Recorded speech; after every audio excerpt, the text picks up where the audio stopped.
কিয়ামত তো হবে, বিচার হবে, এটা তো কার সন্দেহ আছে না? যার আছে সে তো মুমিন না। বিচার হবে, হাসরের ময়দানের ভয়াবহতা সম্পর্কে তো জানে।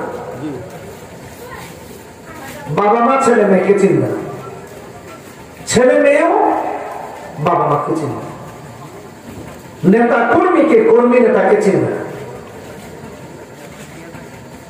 সবাই ইয়া নাফসি বলে দৌড়াতে থাকবে, দেখলে পালাবে, ছেলেকে দেখলে পালাবে।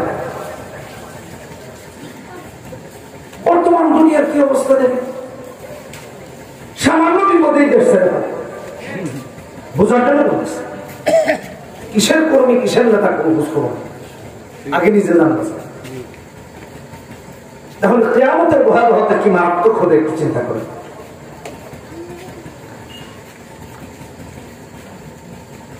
সেই ভয়াবহ দিনে একটা গোষ্ঠীর বিরুদ্ধে নবীজি আল্লাহর কাছে বিচার দায়ের করবেন।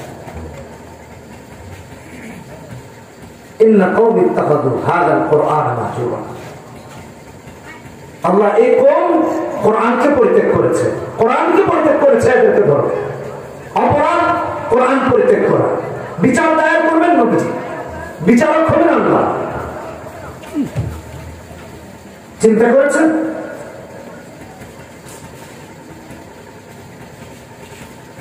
দুনিয়াতে যাদের কোরআনের সাথে সম্পর্ক নাই, তিলাওয়াতের, আমলের, পড়া পড়ানোর কোন সম্পর্ক নাই, তারাই সেদিন আসামির কাজ করে।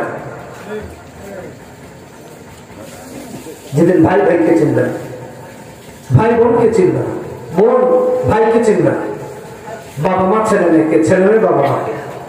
যেদিন আমাদের একজন চেনা লোকের খুব দরকার, যে আমাদেরকে হেল্প করবে, তিনি মুহাম্মদ সাল্লাল্লাহু আলাইহি ওয়াসাল্লাম, আর তিনিই কিনা উল্টো আমাদের বিরুদ্ধে বিচার দায়ের করবেন। অপরাধ কোরআন পরিত্যাগ করা।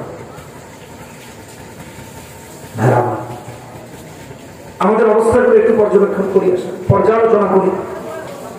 আমরা যে এখানে যারা আছি, বিভিন্ন শ্রেণী পেশার বয়সের বহু মানুষ এখানে এমন আছি যে এখনো কোরআন বিশুদ্ধ করে পড়তে পারি না। একটু সত্য না মিথ্যা একটু সারা দিই, এখনো কোরআন বিশুদ্ধ করে পড়তে পারি। জবাবটা কি দিব আল্লাহর কাছে একটু চিন্তা করেন।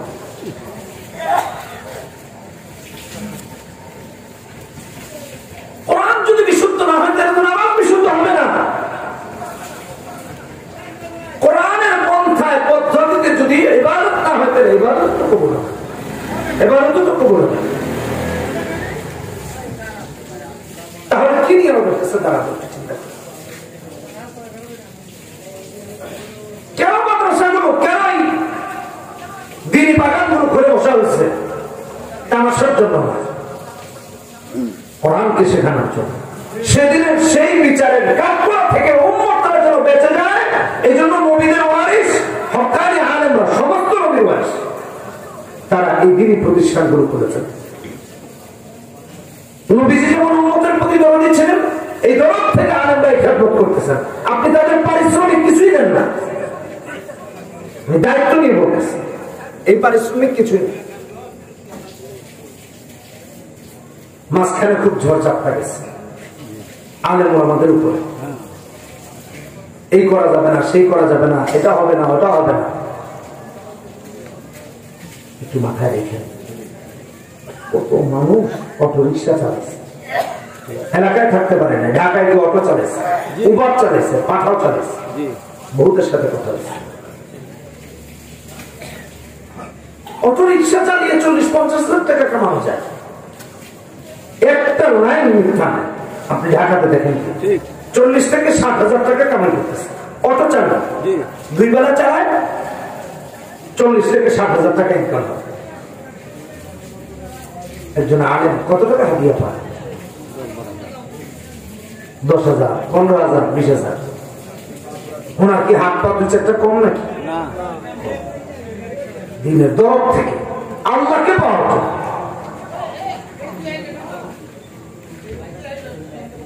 নবীজি তার উম্মতের প্রতি যেমন দরদি ছিলেন, উম্মত একটাও যেন জাহান্নামী না হয়ে যায়, প্রত্যেকটা উম্মত যেন জান্নাতি হয়ে যায়। রাহমাতুল লিল আলামিন নবী ওই সবখানে আলেমরা চায় একটা মানুষের জন্য জাহান্নামী না হয়ে যায়, একজন মানুষের জন্য জাহান্নামী না। একটা কিতাব আছে দালায়েলুন নবুওয়া, বাইহাকী দ্বিতীয় খণ্ড 341 নম্বর পৃষ্ঠাতে এসেছে নবীজি নবুয়ত ওহী নাযিল হয়েছে, ইকরা বিসমি রাব্বিকাল্লাযী খালাক, খালাকাল ইনসানা মিন আলাক। মক্কা হইতে বলতে গিয়ে রাসূলুল্লাহ দ্বীনের দাওয়াত দেওয়া শুরু করেছেন। ইয়া আইয়ুহান নাস কুলু লা ইলাহা ইল্লাল্লাহু তুফলিহুন, মানুষকে দাওয়াত দিতেছেন। আবু জাহেল খেপে গেছে, মুহাম্মদকে মারতে হবে সাল্লাল্লাহু আলাইহি ওয়াসাল্লাম। আবু লাহাব খেপে গেছে, উতবা সাইবা ওরা খেপে গেছে। মুহাম্মাদের জবান যদি বন্ধ না করা যায় তাহলে তো রাত বসরাকারীদেরকে টিকিয়ে রাখা কঠিন হবে। কেউ বলছে মুহাম্মদ সাল্লাল্লাহু আলাইহি ওয়াসাল্লামের হাত ভেঙে দিবে, কেউ বলছে পা ভেঙে দিবে, কেউ বলছে মক্কা থেকে বের করে দিবে, কেউ বলছে আর দিনের দাওয়াত দেওয়া যাবে না। আপনি জেনে থাকেন বা জানবেন, বাবা তো নবীজির মারা গেছেন মায়ের পেটে থাকতে, 6 বছরের মাথায় মা মারা গেছে। ইয়েতিম নবীজি সাল্লাল্লাহু আলাইহি ওয়াসাল্লামের প্রথম অভিভাবক ছিলেন দাদা, দাদা নাই চাচা, তিনিও মারা গেছেন।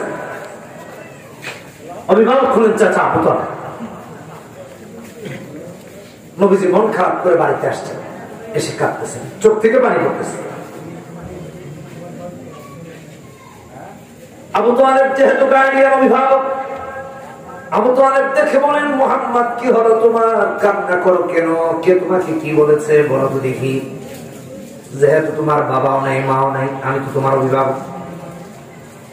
নবীজি বলেন চাচা যান কেউ আমারে কিছু বলে নাই সেজন্য কাঁদি না, বরং কাঁদি যাদেরকে দাওয়াত দিয়ে জান্নাতে যেতে চাই, নিয়ে যেতে চাই, ওরাই বলে তাদের নবীকে হত্যা করে ফেলবে, ওরাই বলে তাদের নবীর হাত ভেঙে দিবে, ওরাই বলে নবীর পা ভেঙে দিবে, ওরাই বলে দেশ থেকে বের করে দিবে।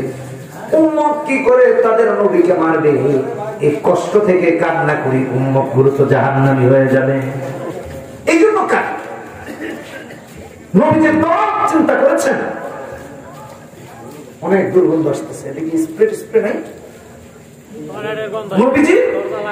নবীজির দরদ দিনের পর আমাদের অবস্থা কি একটু ভালো, নবীকে ভুলে গেছে, নবী ভুলে নেই। আবু তালেব কাফেরদের নেতা, সর্দার, সর্দার আবু তালেব। আবু তালেব বলতেছেন ভাতিজা তুমি ইসলামের দাওয়াত দাও, দ্বীনের দাওয়াত দাও, কে তোমার কি বলবে সেটা আমি দেখব। কে তোমার কি বলবে আমি।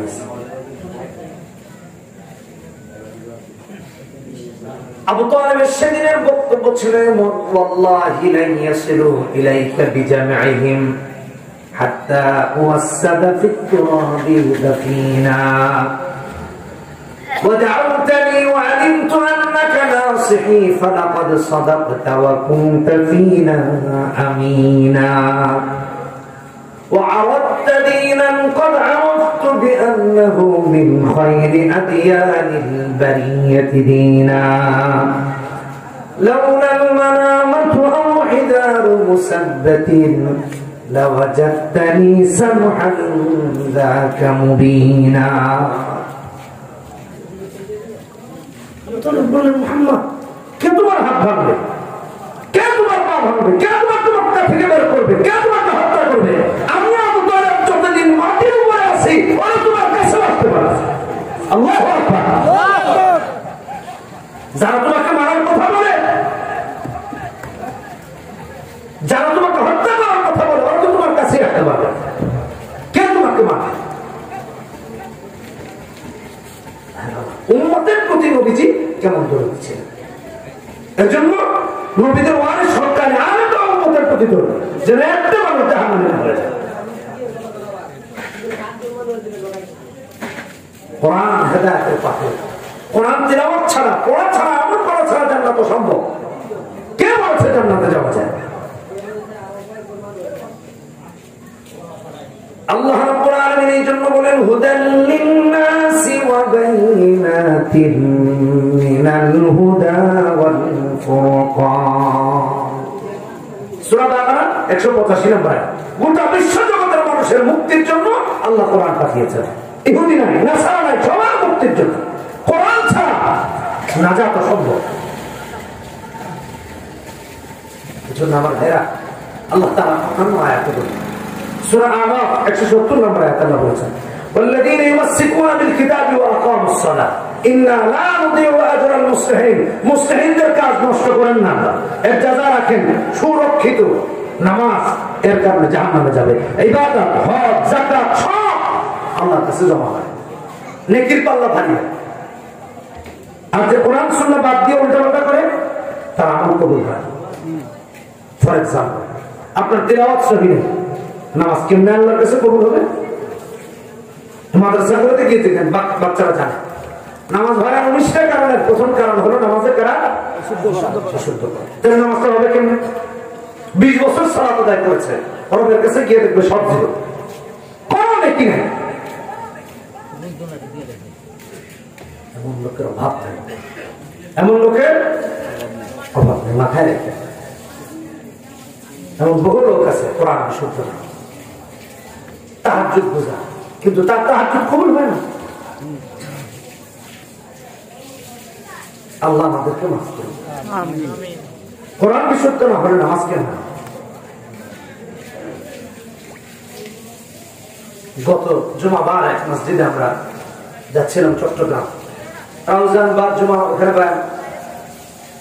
এক জায়গায় নেমেছি জুমার নামাজের জন্য। এই ইমাম যিনি এলাকার তিনি নামাজ পড়াচ্ছেন, সালাতে তার কেরাত ছিল والتين والزيتون وطور سينين وهذا البلد الأمين لقد خلقنا الإنسان في أحسن تقويم। আমরা এটুকু পর্যন্ত শুনিনি, আমরা শুনেছি সুম্মা রাদাদনাহু থেকে, সুম্মা রাদাদনাহু আসফালা সাফিলিন। এমন বাজেভাবে তিলাওয়াত ছিল। আমার সাথে 3জন মুফতি সাহেব ছিলেন, কয় এখানে নামাজ পড়া যাবে না, গাড়ি পড়ে গেছে। মসজিদের উপরে মাইছেন নামাজ হচ্ছে। আমাদের ব্যর্থতার কথা একটু চিন্তা করে দেখেন, কোরআনের তেলাওয়াত পুরো এলাকায় কি একজন বিশুদ্ধ করে পড়ানো বলা নাই? এই হলো আমাদের অবস্থা। নামাজ কেন আল্লাহর কাছে কবুল হবে? এই জন্য ইবাদতকে বিশুদ্ধ লাভ করা, তিলাওয়াত বিশুদ্ধ হওয়া লাগবে, পদ্ধতিও বিশুদ্ধ হওয়া লাগবে। ধারামা আমি আমেরিকাতে দেখেছি, লন্ডনে দেখেছি, মসজিদে গেছে চুল বেরি করা, পার্লারে গিয়ে, জেন্টস পার্লারে গিয়ে চুল বেরি করেছে, বেশি বড় না, এরকমই, কিন্তু এগুলো চারদিকে পড়ে আছে, মেয়েদের মতো ছোট ছোট বেরি, জট বাঁধা, এটা ফ্যাশন করেছে, ডিজাইন করেছে। মসজিদে নামাজে গেছে, এই লোকটা জানি না যে তার ফরজ গোসলের জন্য এটা যে প্রতিবন্ধক, সে জানে তার ওযু গোসল কেমনে হবে, নামাজ কেমনে বিশুদ্ধ হবে। আমেরিকাতে এক মসজিদে গিয়েছি, ওখানে গিয়ে দেখি 3/4 প্যান্ট পরেছে, 3/4, এটাও আবার একটু শর্ট 3/4। মসজিদে চলে আসছে, বালের ছেলে, এমন না যে না বসেছে, হাঁটুর উপরে প্যান্ট চলে আসছে, সঙ্গে বসছে, হাঁটুর উপরে চলে আসছে, ফরজ তরক করে জুমার নামাজ পড়তে গেছে। একটু বোঝার চেষ্টা করুন। দেখছি নামাজে গিয়েছে, টি শার্ট পরেছে, শর্ট প্যান্ট পরেছে, তার নিতম্ব বা পাশার শেষ সীমানায়, রুকুতে গেছে তো সব সদর করে দিচ্ছে। বোঝাচ্ছি পদ্ধতি এবং নিয়ত যদি বিশুদ্ধ না হয়, আল্লাহ যেভাবে বলেছে সেভাবে, তাহলে তো ইবাদতও কবুল হবে না, হজও কবুল হবে না, নামাজও কবুল হবে না, যাকাতও কবুল হবে না। যাকাত দেয় ঠিকই, কিন্তু নাম বাড়ানোর জন্য যাকাত দেওয়া হয়, আল্লাহ সন্তুষ্টির জন্য যাকাত দেয় না। 5 লাখ টাকা যদি যাকাত আসে, 50,000 টাকা দিয়ে 3 জন নিয়ে 200 টাকা শাড়ি লুঙ্গি দিয়ে বাড়িতে গ্যাদারিং বাড়ায় 3 জন পত্রিকার শিরোনাম। শত্রুদ্দিনের বাড়িতে গিয়ে 3 জন জাকাতের বাগান থেকে মারতেছে। শত্রুদ্দিনের নাম পত্রিকা ছিল না, পদ্ধতি সহি এবং নিয়ত সহি।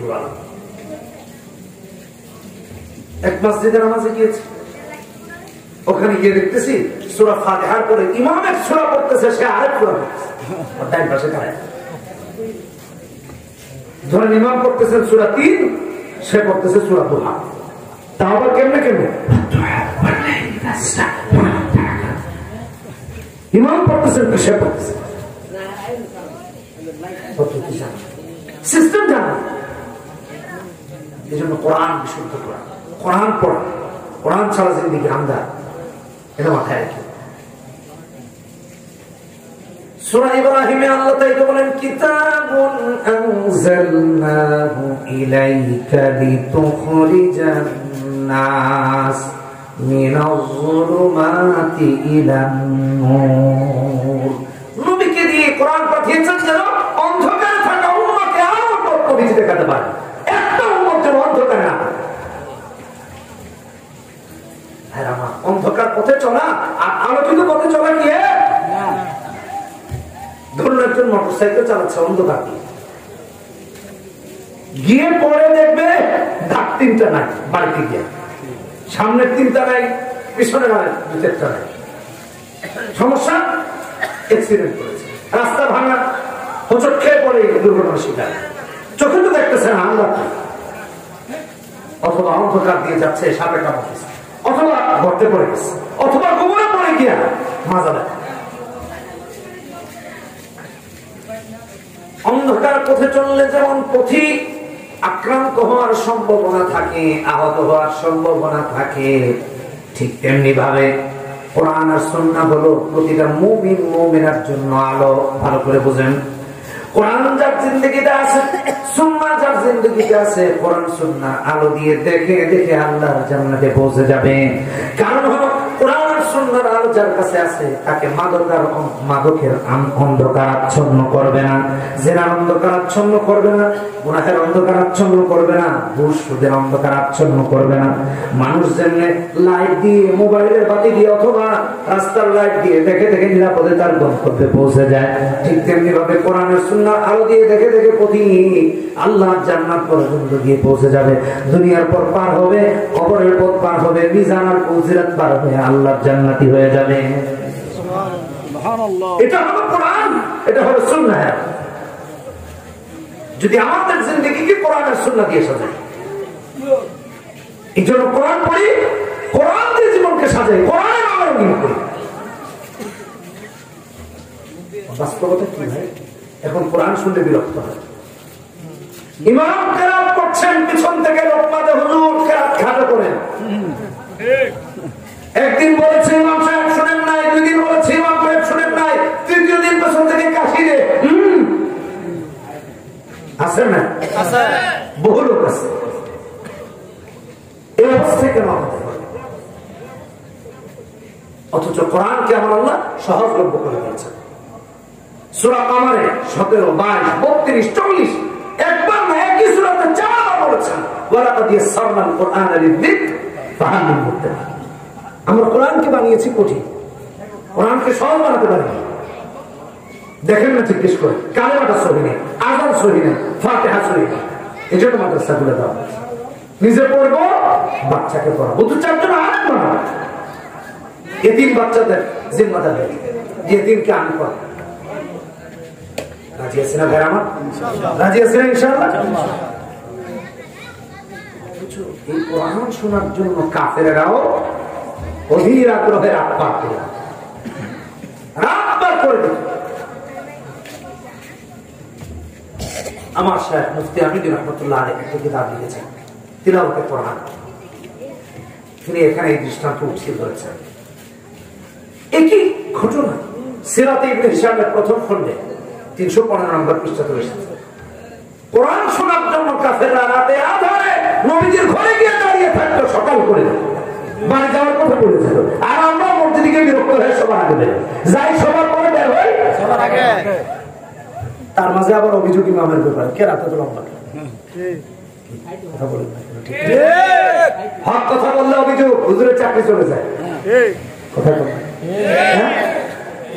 গত বছর দেখেছেন না, খতিব সাহেব মাদকের বিরুদ্ধে বক্তব্য দিয়েছেন, মাদক চোরা কারবারিরা খতিব সাহেবকে মেরেছে, উলঙ্গ করে ছবি তুলেছে। প্রশাসন যদিও তাদেরকে পরে অ্যারেস্ট করেছে। কত জঘন্য কাজ চিন্তা করে দেয়।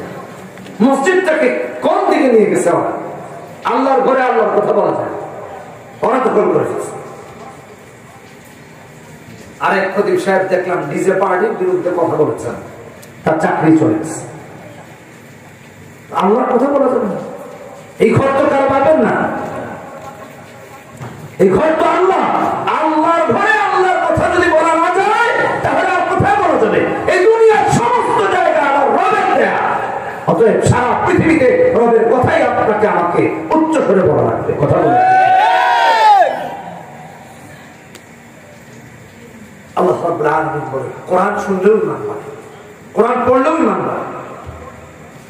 সূরা আনফাল 2 নম্বর আয়াত আল্লাহ, ইন্নামাল মুমিনুনা আল্লাযীনা ইযা যুকিরাল্লাহু ওয়াজিলাত কুলুবুহুম ওয়া ইযা তুলিয়াত আলাইহিম আয়াতুহু যাদাতুহুম ঈমানা ওয়া আলা রাব্বিহিম ইয়াতাওয়াক্কালুন। কোরআন পড়লে ঈমান বাড়িয়ে দেন কে? জোরে বলেন কে? আল্লাহ। শুনলে ঈমান বাড়িয়ে দেন কে? আল্লাহ। কোরআন কেবল তাই শুনতে পারে না যারা মুনাফিক, মুনাফিক ছাড়া কাফেররাও কোরআন শোনার জন্য রাতের পর রাত পার করে দিত। আর এখন আমরা বিরক্ত হই। সূরা ইবনে হিশামের প্রথম পর্বে 315 নম্বর পৃষ্ঠায় এসেছে, আবু জাহেল গিয়ে হাজির কোরআন শোনার জন্য নবীজির বাড়িতে রাতের আধারে। আবু সুফিয়ানও গিয়ে হাজির, আহনাস আরেক বড় নেতা সেও হাজির। বিগত দিনগুলোর অবস্থা কেমন ছিল একটু একটু দাঁড়ান। আমাদের বাংলাদেশে গ্র্যান্ড ফিনালেতে ফাইনাল পর্বে এক মন্ত্রীর সাথে অনাকাঙ্ক্ষিত ভাবে বসা হয় ইফতারের টেবিলে। তখন তাড়াহুড়া ছিল, যে যেখানে জায়গা পেয়েছে বসে গেছে। ওনার ওখানে বসার কথা ছিল না, অন্য জায়গায় বসে পড়েছে। কোন বিএনপির নেতা নাকি মারা গেছিলেন 2 দিন আগে। তো এক সাংবাদিককে বলতেছেন, ভাই রে তোমরা আমার জানা যায় গেছে তাও ছাড়ো নাই, বিএনপি নেতা জানা যায় কেন আওয়ামী লীগের নেতা? কি আজব চিন্তাধারা! চিন্তা করা যায় আমাদের মাঝে বিভক্তি কি চরমে তুলে দেওয়া হয়েছিল। এটা মুসলমানের কথা হতে পারে না। সাংবাদিক বলতে আপনি এক জানাজা আসলেন কেন? যেটা আরেকজনের বাড়িতে দাওয়াত খাওয়া পড়া জানাজার মতো ফরজে কিফায়া, ওখানে যাওয়া যাবে না। মুসলমানকে রাসূলুল্লাহ উৎসাহিত করছেন জানাজায়, জানাজায় যাওয়া পাপ হয়ে গেছে। আবু জাহেল, আবু লাহাব, আবু সুফিয়ান, আখনাস এদের মতো বড় নেতারা কাফের হয়ে যদি নবীজির বাড়িতে যায় অবস্থাটা কেমন হবে চিন্তা করে দেখেন। এটা ওই জামানার কথা, এই জামানারও মিলে যায়। আবু জাহেল গেছে, আবু সুফিয়ান গেছে, আখনাস গেছে, 3 জন গিয়া রাসূলুল্লাহ সাল্লাল্লাহু আলাইহি ওয়াসাল্লামের বাড়িতে তেলাওয়াত শুনতেছে। কার মুখ থেকে? রাসূলুল্লাহ সাল্লাল্লাহু আলাইহি ওয়াসাল্লামের পবিত্র জবান। শুনতে শুনতে সকাল হয়ে গেছে। কারণ তো এটা আল্লাহর কালাম, যত শুনে তত মজা ভালো লাগে। মুনাফিক ফেরি খালি খারাপ লাগে, কাফেররাও মনোযোগ দিয়ে শুনতো, মুমিন তো আর শুনে। সারা রাত পার হয়ে গেছে, সকাল হয়েছে, একজনের সাথে আরেকজনের দেখা হয়েছে। কি ব্যাপার লিডার? বাড়ি ফিরবে যখন তখন দেখা হচ্ছে লিডার আপনি এখানে। এখন দেখে দক্ষিণ পাড়ার লিডারও এখানে, উত্তর পাড়ার লিডারও এখানে, পশ্চিম পাড়ার লিডারও আপনি এখানে। আমি নাইলে এখানে, তুমি কেন? লিডার এসেছিলাম মুহাম্মদ সাল্লাল্লাহু আলাইহি ওয়াসাল্লামের কোরআন শুনতে। তুমি কেন এসেছো? আমিও এসেছি মুহাম্মদ সাল্লাল্লাহু আলাইহি ওয়াসাল্লামের কোরআন। সুবহানাল্লাহ। আখনাস দূর থেকে দেখে কয়, নেতারা তোমরা এখানে এত সকাল সকাল, তুমি কেন এসে থাকো? আমিও এসেছি নবীজির কোরআন শুনতে। সুবহানাল্লাহ। একজন আরেকজন তুমিও নেতা, সেও নেতা, আমিও নেতা, আর 3 জনই এখানে আসলাম। আমাদের অনুসারীদের একজন থাকবে না। ওরা যদি জানে সব কি আমাদেরকে পিটাবে। কারণ হলো কাফের বেঈমানরা, কাফের মুশরিকদের নেতারা সারাদিন বলে বেড়াতো লা তাসমাউ লিহাদাল কুরআন ওয়ালগাউ ফীহি লাআল্লাকুম তাগলিবুন। সূরা হামিম আস-সাজদা 26 নম্বর আয়াত। কাফের বেঈমানদের কোরআন বিরোধী বক্তব্য আল্লাহ তাআলা কোরআনে তুলে ধরেছেন। আর বললেন ওরা বলতো কোরআন শোনো না, কোরআন শোনা যাবে না। শুধু তাই না, যেখানে মুহাম্মদুর রাসূলুল্লাহ সাল্লাল্লাহু আলাইহি ওয়াসাল্লাম কোরআনের কোন আয়োজন করতেন, ওখানে দাসী বাদীদেরকে এনে দিয়ে গানের আয়োজন করা হতো, নাচ গানের আয়োজন করে দিয়ে সেই প্রোগ্রামকে কোরআনের বানচাল করার জন্য চেষ্টা করা হতো। আমার ভাইরা, এই ঘটনা শুধু তখন না, বিগত দিনগুলোতে আমরা দেখেছি বহু জায়গায় মাহফিলের মতো জিনিসকে বন্ধ করে দেওয়া হয়েছে। এটা কাফেরদের চরিত্র, এটা মুমিনের চরিত্র না। আপনি করবেন যদি করবেন এটা আপনার জায়গা। কোরআনের বিরুদ্ধে রাজনীতি চলে না। অতীত থেকে আমাদেরকে শিক্ষা নিতে হবে। আমরা নমরুদ থেকেও শিক্ষা নেই, ফেরাউন থেকেও শিক্ষা নেই, সাদ্দাত থেকেও শিক্ষা নেই। নমরুদ ফেরাউনের মতো পরাজিত মৃত যাদের লাশ করে পচে শেষ হয়ে গেছে এমন অহংকারী বাচ্চাদের থেকেও শিক্ষা নেই। আমরা দুটাকে ক্ষমতার জন্য আল্লাহর আইনের বিরোধিতা করি, কোরআনের আইনের বিরোধিতা করি। ভালো করে শুনে রাখেন, ইন্না বাতশা রাব্বিকা লাশাদীদ। আল্লাহ ধরা বড় মারাত্মক কঠিন। আর দুনিয়া যে যাই করো, ইসলামের বিরুদ্ধে যারাই ষড়যন্ত্র করবে, আল্লাহর কুদরতি শক্তির সামনে তারা টিকবে না, টিকবে না, টিকবে না। নারায়ে তাকবীর, ইসলাম জিন্দাবাদ। হাদিসের শত্রুরা হুঁশিয়ার থাকো, ইসলামের শত্রুরা হুঁশিয়ার থাকো।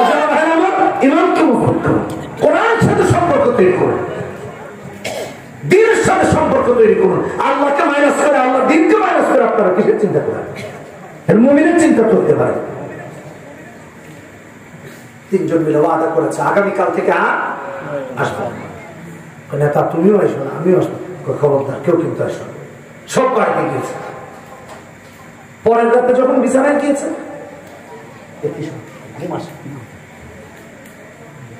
ঘুম না আসলে দেখবেন হাঁটাহাঁটি করে, পানি খায়, এটা করে সেটা করে, ডান কাত হয় বাম কাত হয়, অশান্তি না? আল্লাহ ওদেরকে অশান্ত করে দিয়েছে। তিনজনের হৃদয়ে অশান্তির বীজ বপন করে দিয়েছে। যা ঘুমাতে পারবি না, আমার কারণ না শোনা পর্যন্ত তোদের ঘুম নেই। আবু জাহেল দেখে ঘুম আসে, আবু সুফিয়ান দেখেন ঘুম আসে, আখনাস দেখে ঘুম আসে না। কি করবে? মন বলছে মুহাম্মদ সাল্লাল্লাহু আলাইহি ওয়াসাল্লামের থেকে কোরআন শুনে আয়। কিন্তু যাবে কেমনে? ওয়াদাবদ্ধ হয়েছে যে আজকে থেকে যাবে। আবু জাহেল চিন্তা করলো আজকে তো আবু সুফিয়ান আসবে, কারণ ওয়াদা হয়েছে। আমি একা একা গিয়ে একটু শুনে আসি। আল্লাহ একই ইচ্ছা আবু জাহেলকেও দিলেন, একই ইচ্ছা আখনাসকে দিলেন, একই ইচ্ছা আবু সুফিয়ানকে দিলেন। এ ভাবলো ওই দুজন যাবে না, ও ভাবলো এই দুজন যাবে না, এ ভাবলো এই দুজন যাবে না, তাহলে আমি গিয়ে একটু শুনে আসি। প্রত্যেকে এই চিন্তা করে করে দুজনকে মাইনাস করে সেই গিয়ে আসে, সেই তিনজনই আসে। ভাবলো আজকে বেশি রাত করা যাবে, তাড়াতাড়ি ফিরতে হবে। বেশি রাত করা সকাল ধরে তো আজকে আর জনগণ ধরবে তোমার একটা মানে যে কোরআন বলে বেড়াও আর রাত করে নবীজির বাড়িতে এসে কোরআন, তো তোমরা তো বন্ধ না। শুনতে গিয়েছে কোরআন, যত শুনে তত ভালো লাগে, যত শুনে তত ভালো লাগে। আবার ভোর করে দিয়েছে, সকাল হয়ে গেছে, ফেরার সময় আবার দেয় বলে ভাই আজকে তো তুমিও তো এখানে একজন আরেকজন সবাই এই সিদ্ধান্তে গেল যে দেখো আজকেও আমরা আসলাম, কেউ আমাদের কর্মী থাকবে না, লাখ মানা তজ্জাহবলের উপাসনা করার মতো কেউ খুঁজে পাওয়া যাবে না। আবু জাহেল বলে আমি ভেবেছিলাম তুমি আবু সুফিয়ান আর আখনাস আসবে না, আমি একা আসবো। আবু সুফিয়ান আমিও তো এটা ভাবছিলাম, কিন্তু তুমিও তো আসছো। একজন আরেকজনের সাথে আজকে আবার ওয়াদাবদ্ধ হয়, কই কাল থেকে আড়াই শুনি না। আমার আল্লাহ কই যে কোরআন শোনার জন্য তোদেরকে পাগল বানিয়ে দিলাম, এই কোরআন কালকে না শুনলেও তোদের ঘুম আসবে না। পর 3 রাতে এসেছে, পরের রাতেও ধরা গেছে। 3 জন মিলে বলতেছে, দেখো আমরা এত আলাদাবদ্ধ হই, কোন জিনিস আমাদেরকে মুহাম্মদ সাল্লাল্লাহু আলাইহি ওয়াসাল্লামের কোরআন শুনতে নিয়ে আসে, কেমনে আসি? আমরা আমাদের ওয়াদার মধ্যে থাকতে পারতেছি না, কমিটমেন্ট ভঙ্গ করতেছি। এবার একজনকে বলে, দেখো আমরা মুহাম্মদুর রাসূলুল্লাহ সাল্লাল্লাহু আলাইহি ওয়াসাল্লামকে কেউ বলি পাগল, কেউ বলি জাদুঘর, কেউ বলি কবি, কেউ বলি অন্য কিছু, বিভ্রান্ত বিপদগামী।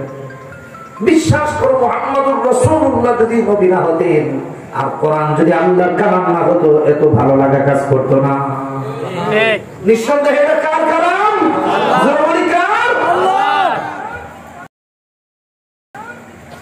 আল্লাহর কালাম নিয়ে আমরা কত ষড়যন্ত্রে লিপ্ত ভাইরা আমার। আরে গত রমাদান না বলে পারতেছি না, গত রমাদান ঢাকা বিশ্ববিদ্যালয়ে কোরআনের প্রোগ্রামের অ্যারেঞ্জ করা হয়েছে, আক্রমণ করে কারি সাহেবকে রক্তাক্ত করা হলো। কারা করেছে? মুসলমানের বাচ্চা এখানে ছিল না? সমস্যাটা কোথায়? কোরআনের বীজ তার অন্তরে বপন করা হয় না। সন্তানকে দিন শেখান, তাহলে ছেলেটা বড় হয় নাস্তিক হবে না, ছেলেটা বড় হয় মুরতাদ হবে না।